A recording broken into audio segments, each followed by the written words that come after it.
కర్నూలు జిల్లాలో ఎమ్మెల్యే అభ్యర్థిగా పోటీ చేసి ఓడిపోయిన గుంపుల రవికుమార్ అనుమానాస్పద మృతి కలకలం రేపుతోంది.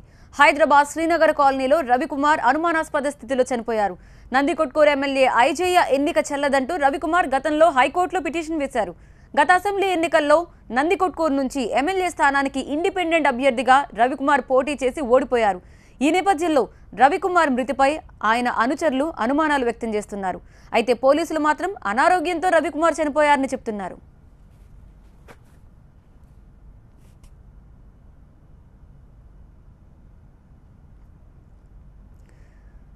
కర్నూలు జిల్లాలో ఎమ్మెల్యే అభ్యర్థిగా పోటీ చేసి ఓడిపోయిన గుంపుల రవికుమార్ అనుమానాస్పద మృతి ప్రస్తుతం కలకలంగా మారింది. హైదరాబాద్ శ్రీనగర్ కాలనీలో రవికుమార్ అనుమానాస్పద స్థితిలో చనిపోయారు. నందికొట్కూరు ఎమ్మెల్యే ఐజయ్య ఎన్నిక చెల్లదంటూ రవికుమార్ గతంలో హైకోర్టులో పిటిషన్ దాఖలు చేశారు. గత అసెంబ్లీ ఎన్నికల్లో నందికొట్కూరు నుంచి ఎమ్మెల్యే స్థానానికి ఇండిపెండెంట్ అభ్యర్థిగా రవికుమార్ పోటీ చేసి ఓడిపోయారు. రవికుమార్ మృతిపై ఆయన అనుచరులు అనుమానాలు వ్యక్తం చేస్తున్నారు. పోలీసులు మాత్రం అనారోగ్యంతోనే రవికుమార్ చనిపోయారంటున్నారు.